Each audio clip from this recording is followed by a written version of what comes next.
I remember being in a fit of complete rage. Just remember seeing red. We all have those type of moments in our life, but it never happened to me in a relationship. And I just remember, like I said in the newsletter, a scream worthy of a battle cry, something I never thought I would ever do.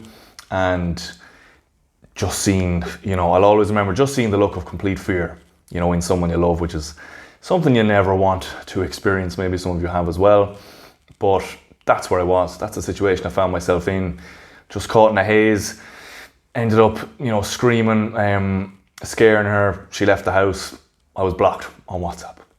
So that was the start of where I knew something had to change here. Like it reminds me so much about the physical freedom. Like this is the journey to mental freedom, to being able to navigate any situation in your life going forward. I'm using a relationship one because that's what will resonate with most of you and the most emotionally charged situations that we have to deal with. But it reminds me of the same thing of trying to get my physical freedom back, where I was just at that stage where something isn't working here. I need to start following the results, get better answers. So going on from there, it was a long story, but like over a period of nearly 1.5 to 2 years, looping in the same emotions, the same patterns, not getting the progress that I want.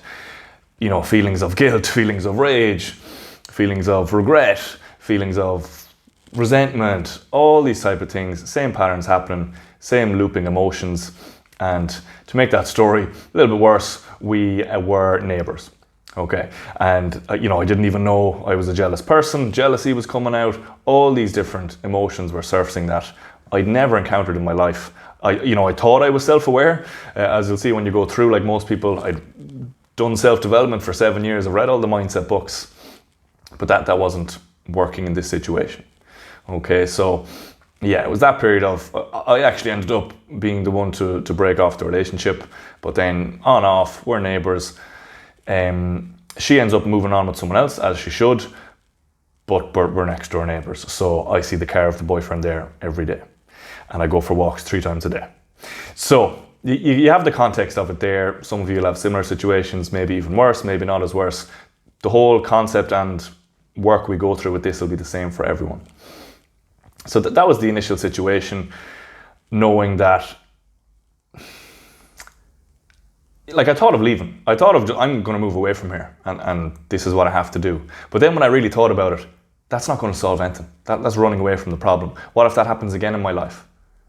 Which it would have if I didn't address it now. What if I don't address this, I just run away, move away, and then 5 years time, 10 years time, it happens in another relationship, but now I'm married with kids. And I knew that deep down, that running away isn't the answer. It's the quick fix here. It'll solve these emotions to a certain degree, but it's just treating the symptoms, not the root cause. Just like with my physical freedom, going to osteopaths, going to doctors, feeling a bit better, etc. I know that's not the root cause of it. So it was the same approach here, where I wasn't going to run away, even though it was the toughest experience of my life, and I've done some pretty crazy things. I ran an untrained marathon in barefoot shoes, and I made it in under 5 hours. I couldn't walk for about 5 days.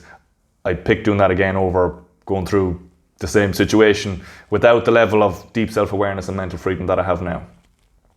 So that's, setting the preface of it, and leading into the first topic on it here is that you aren't self-aware. You might think you are, but you're not. And even if you were like me, where you're interested in self-development, like I said, I've done it for 7 years, read lots of books, followed so many smart people, done a good bit of work on myself, learned a lot. I was scratching the surface looking back now, so that's the first thing to realize, that we're not half as self-aware as we think we are. And how you will know this, like I'll start listing off some things. The same patterns keep coming up in relationships, the same patterns keep coming up in your life. You're not able to move forward in the way that you want. You're not able to do the things that you want to do. The same things keep blowing up for you. You've big lack of energy. Your head is so noisy. You keep looping in patterns of thoughts about the past, regrets, or anxiety about future worries. You're living in your head all the time. You're stuck in indecision, looping in the same stuff. Like, there's so many aspects of this that I'm sure it's going ding, ding, ding for some of those things. You're like, yeah, that happens to me. Yeah, that happens to me. It happens to all of us. It's human nature, because we don't have this deep level of self-awareness. We don't have the blueprint of the stuff that I'm going to go through today. This is what I'm going to start giving to you, just like I've done with the physical freedom, giving people the blueprint of getting that back. It's the same for mental freedom. We're not given this blueprint either. So as I'm saying, you aren't self-aware. That's the sad reality for most people, is that, and me up until not too long ago, is that we don't even know the stuff that we should be working on to become a lot more aware of ourselves and get the mental freedom. So if we don't even know what we should be doing, how are we going to start working on it and getting the progress? We're not going to get it. So yeah, going into here, like most of the mindset stuff out there is the quick fix, unfortunately. Reading mindset books, thinking we're getting progress, even going to therapy, going to psychologists for a few sessions, thinking they're going to fix us, and then that's it. And we don't have to do any personal training ourselves with this. Even the stuff I share the Daily Stoic book on Instagram every morning. That's even quick fix. That's not going to get you the deep level of self-awareness and mental freedom that you want. It gives you a little glimpse of what it could look like for you, but that's only scratching the surface. It's not addressing the bedrocks of your belief underneath it, which is the puppet master that's controlling your life. So even that is a bit of a quick fix, but I share it because that's the level most of you are at. That's the level I was at until not too long ago. So you'll see obviously how it can possibly help you, but you'll still be going through the same loops in your own life. Like, I've read that book 4 years in a row. In that moment where I went into rage and anger, the quotes didn't help me then, did they? That's what I'm saying. Like, look, read that book 10 years in a row. It's not going to address these deep-rooted beliefs that you have that are creating your own reality of life and running the show. Okay? So we're moving on from that stuff now. We're going to start getting into it here. So, deep self-awareness and the mental freedom, trying to think like, what really is it?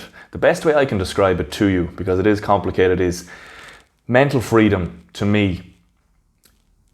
It's the ability to skillfully navigate any situation that comes up in your life. That's how you're going to get mental freedom. You won't have mental freedom by needing the world or other people to show up or act in a certain way for you to feel at peace and safe. How is that ever going to give you mental freedom? Because shit's going to hit the fan. In relationships, like my example, in career, with your friends, in life, whatever, shit's going to hit the fan. So how are you going to be mentally free if you're only safe when the world acts the way that you want? Because if you haven't realized already, that's not the way it goes. The world doesn't give a fuck. The world is the way it is. And we're not going to change all these things we think we can change.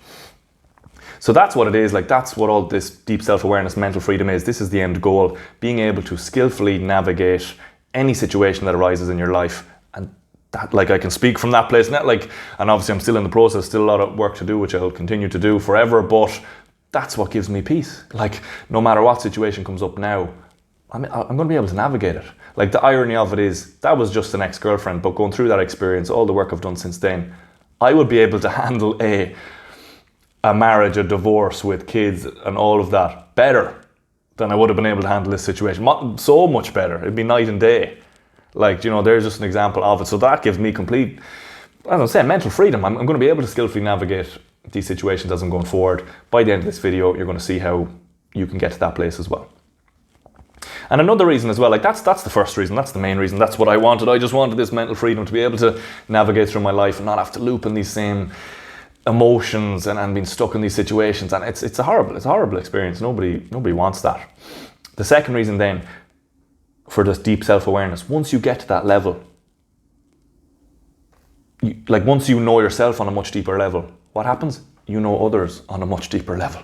We're a lot more similar than you might think. For me, when I think of my old self-development route, thinking like, oh, I'm very unique and I'm different than a lot of people. You're not as different as you think. There's nothing special about you like you might think. A lot of us have these same deep-rooted beliefs and programs ingrained in us from before we were even born and throughout our lives as well. So once you start doing this work, you will see a lot of the same patterns coming up in yourself and other people. So again, obviously the first goal, being able to skillfully navigate through any situation in your own life, that's mental freedom. But the second one then, I'm a coach. If you're a coach, if you're a teacher, a manager, whatever, if you deal with people, which pretty much most jobs do, if you know yourself on a much deeper level, you're going to know them on a much deeper level, and it's really, really going to help, okay? So there's the kind of two reasons for that. And going on from here, before I'm going to give you one concept today and kind of walk you through it from my perspective back then, so you'll really get a good run through of it. But to bridge the gap from like, you know, those examples of same things happening and all those feelings and emotions and not being able to handle the situation like I wanted, up to how I started doing the work. Obviously there was a gap there of like, what am, you know, I need some help with this. Like I thought I was the stoic man in charge of my emotions and everything else, but it's not working. You know, I'm still stuck in these same loops for a year, guilt, resentment, anger, jealousy, all these things, and it's not going where I wanted to go. So I went to a psychologist for the first time in my life. Went to a psychologist, and like, long story short, like that route as well is a bit of a quick fix. Like, it obviously depends on the psychologist, but again, the healthcare routes, like it's so reactive. It's so reactive. Just like, it's such parallels with the physical freedom. Oh, I'll wait until my body's kind of fucked.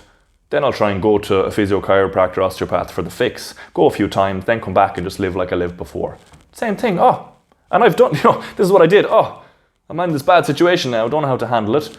I'll go to a psychologist. They'll help me to work on it and to fix it, and that'll be great. That's not how it goes. Like, there's no, again, the parallel with training is very good. When you go to a psychologist or a therapist, in the majority will say, look, if you're doing the stuff I'm saying now, that's great. But there's no bigger picture. There's no syllabus. There's no program. There's no accountability. It's not like having a coach and a trainer where they walk you through the whole process. So yeah, same as a training program. You know, it's more of a fixed type of mentality, and it's not going to work. We need to incorporate this into our life. That's how we're going to get change in it longer term. So, like, long story short, with the psychologist, I'd done what I thought was a lot of the work already. So the quick synopsis over 3 or 4 sessions was like, you know, there's nothing wrong. There's no issues here. You seem to be pretty self-aware, you know, of your flaws, and you're working on them, and you had a good childhood, you know. Because that's where I was at. I was confused. Like, I've no massive trauma, we'll say, nothing like that. Had a good childhood, lucky kid. But why is this still you know, why am I going through this? Do you know what I mean? So that was it. He's like, there's nothing really more I can help you with. Cool, that's great, you know, that I don't really, you know, have too much to work on from his point of view. But then I go back to my life and I'm still in the same patterns. How is that helping me? Still, as I go into hear other examples, I still have to walk by her new boyfriend's car, which is outside my fucking bedroom window, because we're next door neighbours. Again, like I said, didn't realise that I was such a jealous person. I go on walks 3 times a day. I'm trying to work, I'm trying to train, filled with jealousy each day, filled with anger. It'll go from anger to sadness. It'll go from, you know, resentment to regret and thinking I should get her back. Like, we all know the spectrum of emotions that we go through. But again, because I'm pretty self-aware and no big trauma, no big issues, that's not helping me. You know, so this is where I decided to do the same thing again, follow the results. Just like I did with my physical freedom, going to all the experts. That wasn't working after 10 years. I'd give up jiu-jitsu and the gym. Follow the results. Forget about the degrees, the doctors, everything else. Just go to people who have the results that I want. Pay them to show me the best way. That's how I got my physical freedom back. So I did the same thing here for mental freedom. Who online am I following that is talking about exactly the type of situations that I'm in and the mental freedom that I want? Went to him, paid him, changed my life. Just like with the physical freedom. And it was just one post, like some of his free content, which is the topic we're going to go into, which is taking ownership of my own emotions as indicators of what I believe. It's given me the blueprint to dive into this to a level that we need to actually uncover this and start to understand and change these things. But his one free piece of content helped me more than all the 7 years of self-development work and the sessions with the psychologists combined in this specific relationship situation. You know, it was the same holy shit moment of that I went through with my physical freedom. 10 years trying the experts. I go to someone else, I follow the results. They help me more in a few months than 10 years with the experts. Exact same situation here. Which is why I'm calling it mental freedom. That was physical freedom. This is mental freedom. 7 years of self-development. You know, every day, stoicism, philosophy, psychology, all this type of stuff. Even went to a psychologist. This guy's free content helped me more in a few weeks than 7 years of all that stuff before. So again, that's the moment I knew, holy shit, I'm going to go all in here, just like I did with the physical freedom. And And that's what I did. So we'll pick it up from there. You know, I'll bring myself back to that stage and we'll run through it from, let's say, the self-awareness that hopefully a few of you guys are at, where I'll pick that situation with the car because I just mentioned it. So every day, or nearly every day, I have to walk by my ex's new boyfriend's car.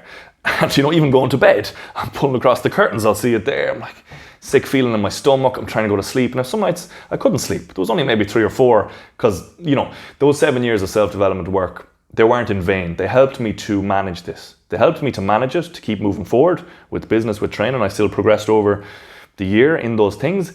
So it was good. It helped me to manage it and not spiral downwards, but it didn't help me to overcome it or understand it. Okay, so that's all it did. It was enough to help me manage it and not spiral downwards. And, you know, I didn't ask anyone for help until I went to a psychologist. Probably should have, you know, done that sooner. But yeah, only helped me manage it. Didn't help me to understand it and overcome it until I followed the results. So yeah, that's the situation. You know, feelings of either, will run with 2 kind of streams. So when I would walk by the car, it would either be feelings around regret, you know, because I'm trying to bunch things together, make it easier here for you guys. So we'll just say feelings around regret, like, oh, that could have been me, you know, I made a mistake, maybe I should try and get her back, etc. Because, you know, through all the fights and arguments that we had, one bit I forgot to mention, I was like, oh, did the exact right thing here, broke up with her, that's what I needed to do, because that was a bit of chaos. But from talking with the psychologist about it, he, you know, was like, Mark, those stories you told me that you thought were like crazy, that's relationships, Mark. You know, like, that's completely underwhelming to me, to be honest, from the stuff that I hear every single day from different people. And that really gave me a perspective, because I live in my own bubble, I do my own stuff. I've had one relationship before for 3 years, but it was nothing, you know, nothing really happened. But when this one blew up, that was just my first tough relationship, basically. And from my own perspective, that was new to me, and I just ran away from it. So, you know, like, that's essentially it. So that's why I could go from feelings, you know, to regret of like, oh, shit, well, you know, we had amazing connection, all these other boxes were ticked, but it was just the fact that we argued and stuff, and I thought, oh, as you'll see here, a belief that wasn't true, like, oh, I thought the one would understand me, and that when I meet the one, that we won't argue, which, as you probably know already, is complete bullshit, like, even without this self-development, you know, work, but that's what I believed, and that's what created the reality for me that made me have to leave. So yeah, we'll pick it up from there. So walking by, I'd either feel, you know, feelings of regret, like, oh, I made a mistake, that could be me, I should try and get her back, all that type, or else it could be more around things like jealousy. Do you know, like, oh, why is that car there? And, you know, being jealous, oh, she shouldn't be with him, do you know, she shouldn't be putting me through this. Do you know, we'll say like jealousy, resentment, all that kind of thing. Okay, so it could be more like kind of sadness, regret, or it could be more kind of amped up like jealousy, resentment. Okay, so again, we've all been in relationships. You'll all get this. You know, people just probably aren't making videos talking about this stuff, but or maybe I'm just not looking in the right places. But that was it. I go through that kind of spectrum. Okay, so I followed the advice, which we're going to go through now, of taking ownership of your emotions as an indicator of your beliefs. This is one of the blueprints to getting to the deeper beliefs that are creating these emotions and the reality that you're experiencing every single day. Okay, so we'll do the first part, taking ownership of these emotions. And I've just done that there. Like I said, I thought through, like, how do I actually feel when I'm walking by the car? And I kind of would do it in real time, and then I was able to kind of work out after listening to those. It's coming through 2 bunches, really. It's feelings around regret and sadness, or feelings around kind of jealousy, resentment. That's the 2 main emotions there. And like, we don't even realize them because we just ignore it. Like, that sick feeling in my stomach, I wouldn't listen to it and try to actually take ownership of what that emotion is. I just, you know, we try and avoid it. I don't want to feel this. Listen to podcasts, listen to music, try and distract ourselves, and then nothing changes, you know. So that's the first part, take ownership of my emotions. That's what I did. It's basically sadness, regret, or jealousy, resentment. Then the second part, take ownership of your emotions as indicators of your beliefs, okay? Dive into those emotions. What's the story behind them? And once you start sitting down and doing this, you'll see, and I'll run through it here, roughly what came out. The sadness, regret.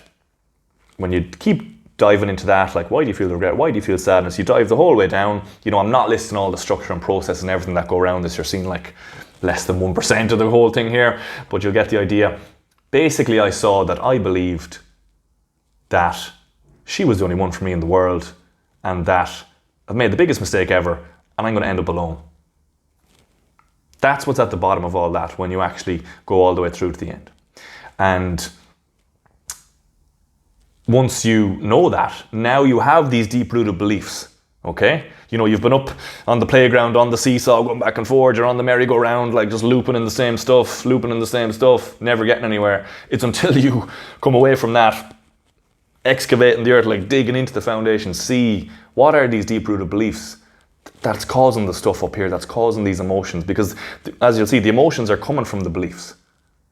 And you'll see this in other parts of life as well. Like, oh, you know, I can work out exactly how I overcame the physical freedom stuff too. Like, when someone told me I had to settle, what did I believe there? I believed, fuck this. That's not how my story's ending. I don't care if Jesus came down off the cross and told me to settle. I don't give a shit. This is not how my story ends. And see, like, that was my belief. I didn't know it was a belief or any of the stuff I'm telling you now, but that was my belief, which is how I was able to not give up on it. Whereas when other people are told to settle, they will believe what they're told, that they're actually right and I have to settle, and then they will. So your beliefs are actually what create your reality, and create your emotions, and that will create your reality, but we don't even know it. So that's what I'd done through this process. Got off the seesaw back and forward and the merry-go-round, looping in the same thing, like feeling the emotions, thinking that'll help it, it's not doing anything, and found out that, I essentially believed she's the only one in the world for me, and that I'm going to end up alone now because I fucked this one up.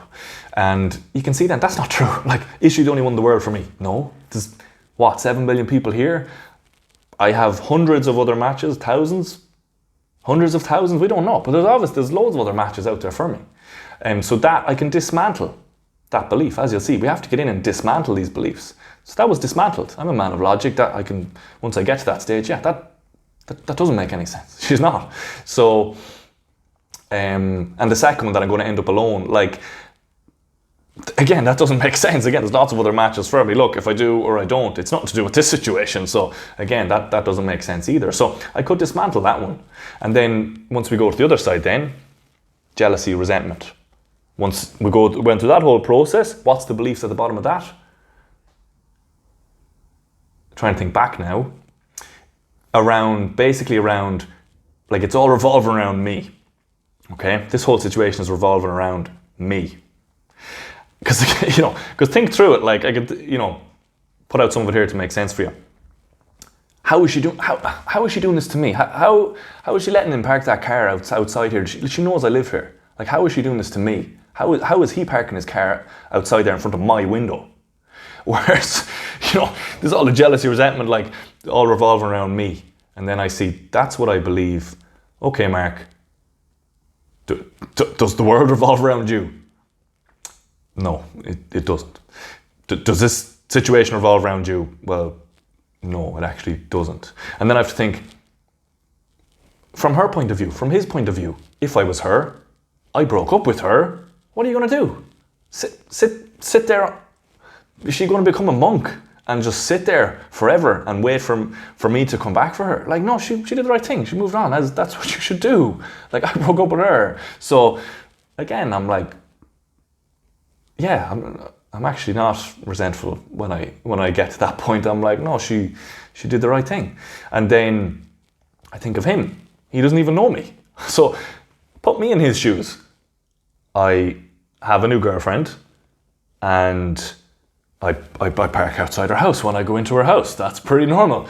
And then I find out that, her ex-boyfriend who broke up with her lives beside her, so what? Should I park my car 10 minutes down the road so he doesn't see that?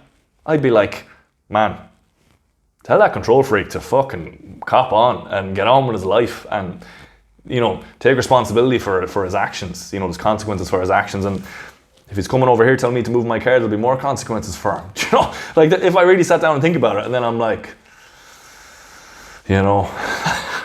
harsh truths there. Like, this is what it's all about, getting to the bottom of this and not fooling ourselves. Like, it's not easy. Of course, it's not easy. It's very tough stuff to do, but as you can see there, completely dismantled those beliefs. Like, even now, like, I'm not, I'm over all that. Like, I don't feel resentment. I don't feel jealousy. I don't feel sad. I don't feel regret. Like, I've dismantled these beliefs, and then the emotion and my experience, my reality changes. Like, it was crazy. Like, it's literally, I've gone in. So think of it like a garden, okay? The analogies are great. Think of it like a garden. Underneath the soil, there's different seeds growing. And these seeds are your beliefs, okay? So we don't know what they are. There's weeds coming up, okay? There's flowers coming up, the better stuff happening in our lives, but there's weeds in the garden as well. What do? Quick fix stuff. We just start pulling out the weeds. Oh yeah, there's a Stoic quote of, control the controllables. You can't control what she does. Cool. Helps me for half an hour. Then the next day I wake up and I'm back in my same patterns and I see the car and I feel jealous again. Like, do you see, it's just pulling up the weeds. They're going to keep growing. That's what I'm saying. All these other things, they're not going deep enough. They're not going half deep enough to actually address these properly. So what we're doing through this process is we're not just cutting the weeds. We're digging up. We're excavating the earth. We're digging it up. We're going in there trying to find, what is this seed? Where is this weed coming from? Digging it up, finding it, fucking it away. That's what we're doing through the process. We're dismantling these seed beliefs that are creating these weed emotions that are giving us this really negative experience of life that we're not enjoying, and it's not where we want to be. Okay, so that's what we're doing, dismantling the beliefs, and then the emotions change, which is changed my life. It's night and day to try and explain the difference between what I went through and to now, which we'll see when we wrap it up at the end.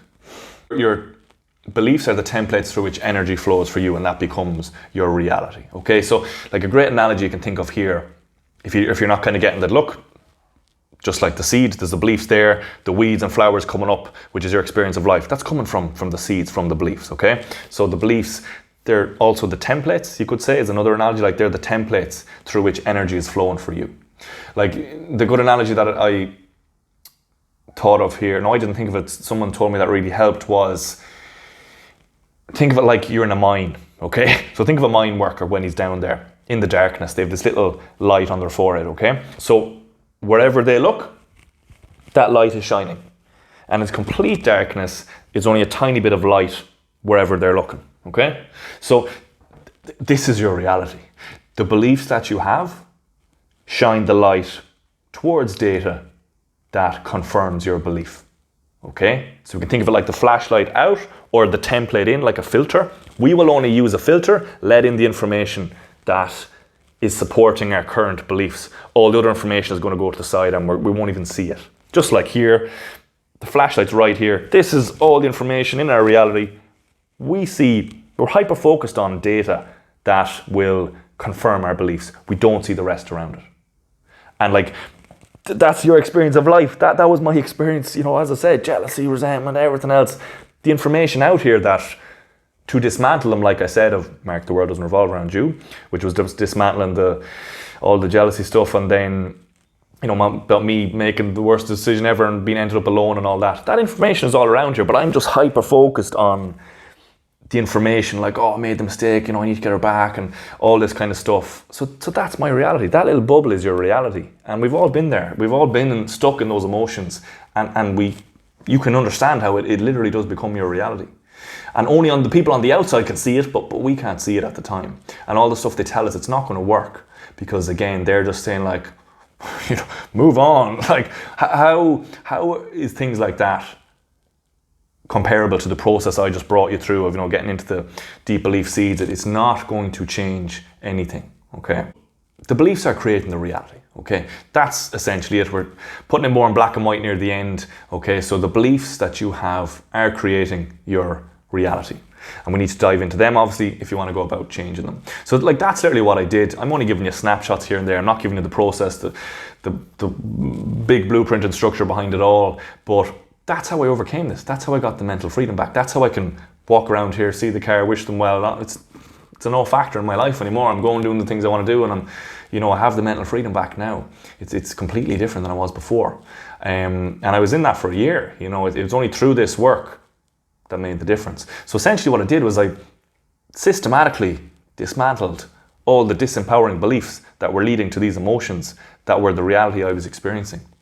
And just like I said, just like a strength training program, I have my mentor, my coach, I have my plan there and stuff to work on, and I'm doing it each day and each week, and I'm getting the small gains in it, just like with the physical freedom. This is what you have to do. Like going and trying to get a fix, if it's therapy, psychologist, whatever, it's just like you're trying to get your physical freedom back and you just go to a doctor, go to a physio. You know, I'll use the teeth analogy I use for physical freedom. It's just like your teeth are always falling out, but you never brush them. And then you're going to the dentist, ask them to fix your teeth. That's not how it works.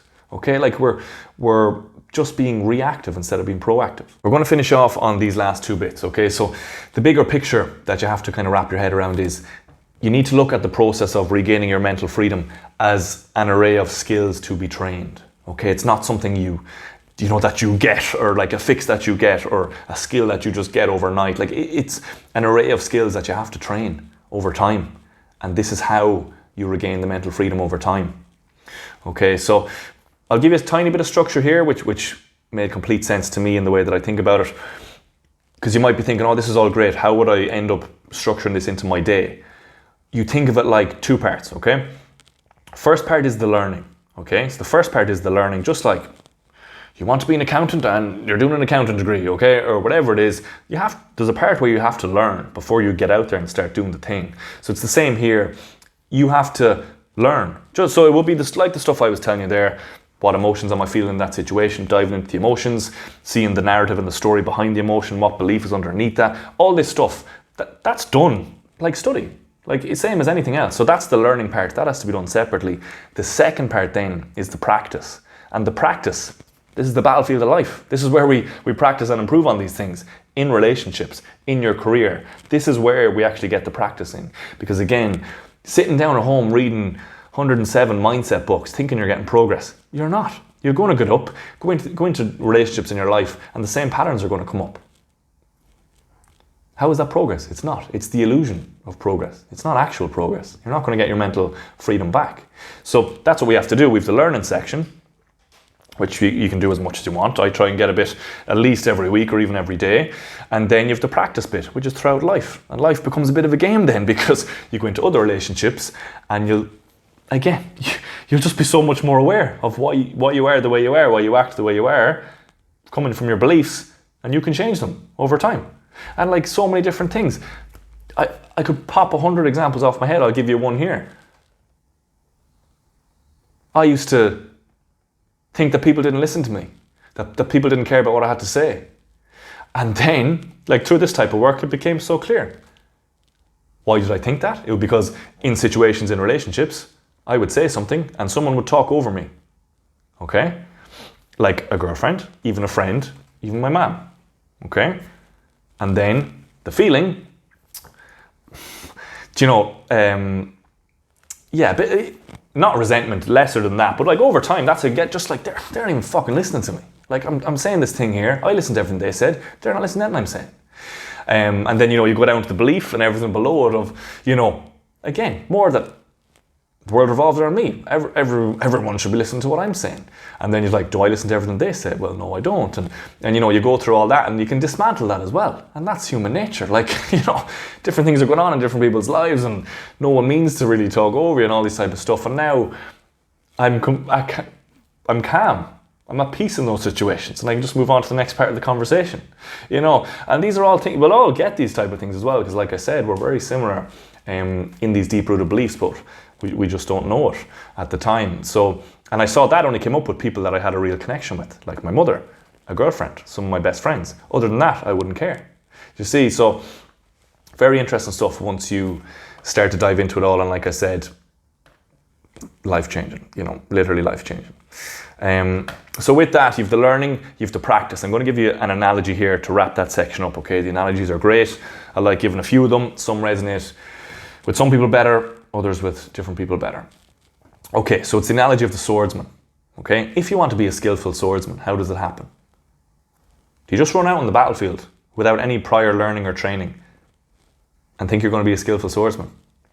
You're going to be struck down pretty quick, okay? Did Miyamoto Musashi do that? Just, kill, 60-something men and be undefeated in his life from just doing the thing, just going out onto the battlefield, going into these duels. Of course he didn't. What did he do? He had the same process. He had the learning and everything before that, and then he had the practice, okay? So that's how you become a skilled swordsman. You have to learn how to actually wield the sword, okay? You have to sharpen the sword, literally and metaphorically, in terms of your training and learning your techniques, and then you have your practice. That's, the sparring with your different partners, and obviously the duels as well. That's all going to be under the practice. So for Miyamoto Musashi, well, you can use him, for Miyamoto Musashi, the greatest swordsman of all time, he had to have both. He had to go through he had to have all his learning periods of his training every day, which I'm sure was hours every day, and then he'd have the practice, which is the sparring and the duels. And through working on both of those in a systemized way, he became the most skillful swordsman of all time. So that's what we have to do. If you want to become skillful and be able to navigate through any situation in your life, aka to have your mental freedom, we have to follow the same process. We have to do the learning. I've only explained a tiny bit of it here. And then we have to do the practice, which is real time in relationships. That's how we improve these things. And it's not easy, but this is how it goes. And it'll be, as you'll go through it, you'll see you won't realize until afterwards. And the progress comes from, I realized a week later that actually what I said back then was coming from disbelief or whatever. And you're shortening the gap. Now you might notice 4 hours later. Now you might notice an hour later.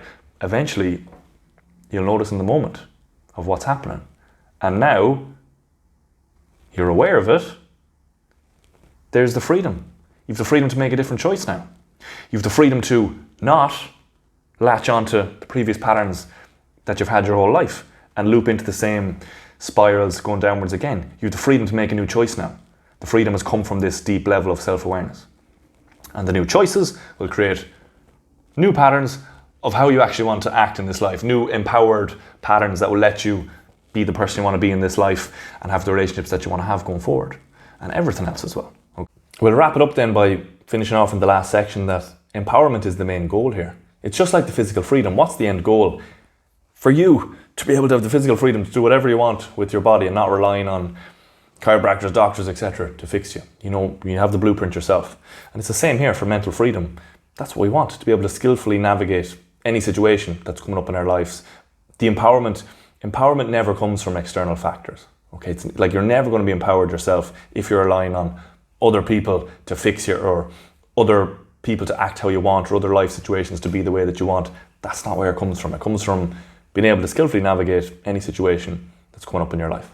Okay, so that's it. That's kind of near the end, isn't it? Like, I suppose to bring that story full circle, like the last interaction I had with the ex-girlfriend, heartwarming is, how I would describe it personally from, all the crazy stuff that we went through. Like, look, I could wish them well. I could wish her and the boyfriend well, and we could have a mature conversation. And, she could see how I changed and happy that, I'd stopped acting like a child in a lot of these different situations, like bumping into her on the street and being angry at her or annoyed or not want to talk to her. And obviously vice versa, like, look, goes, both ways and everything else. But yeah, just we can have a mature conversation.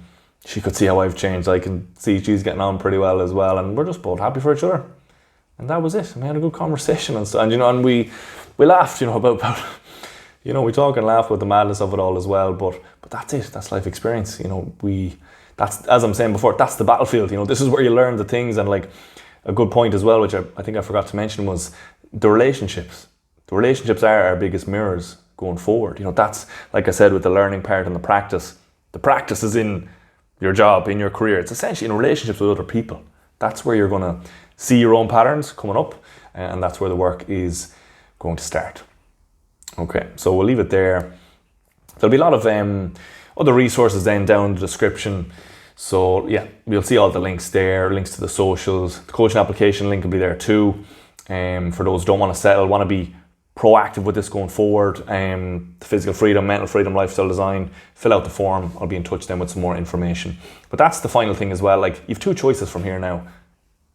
Be reactive with it, be proactive. You can wait until a life situation for you fucking blows up like it did for me and then actually work on it, or you can start being proactive now. See how integral this is to your whole life and actually start to work on this stuff now before a bad situation happens. It's just like the teeth analogy that I say for the physical freedom. You're going to wait until you're fucked and give up sports you love to do like me before you learn about your physical freedom and take it back, or are you going to be proactive with it now? It's the same here. Like, don't wait for a situation like that to happen to you. And if it already has happened, make that the last one. You know, and so that's the approach you need to have. And it always comes back to that teeth analogy. Like, we don't wait until our teeth are falling out or going black to start brushing them, do we? We brush them every day. We're proactive. But that's only because society has brought that down for us. I'm trying to change things, put society that we're looking after our physical freedom as much as our teeth. Same for the mental freedom. Imagine if you prioritize those things, how different life would be for you. And if I asked you as well, like, what would you want at 60? Pearly white teeth, or still have your physical freedom, have your mental freedom, so you got the life you wanted? You'd say those two things. You wouldn't say the teeth, but yet, what are we doing every day? We're not working on physical freedom or mental freedom or lifestyle design. We're brushing our teeth every day and being consistent with that. Okay, so I'm saying not to stop that, but take that same approach, start applying it to these other things, and you'll start small gaining your way to your potential then across all of these areas, which is going to be absolute game changer. Okay, so we'll leave it there. Don't settle, and we'll see you in the next one.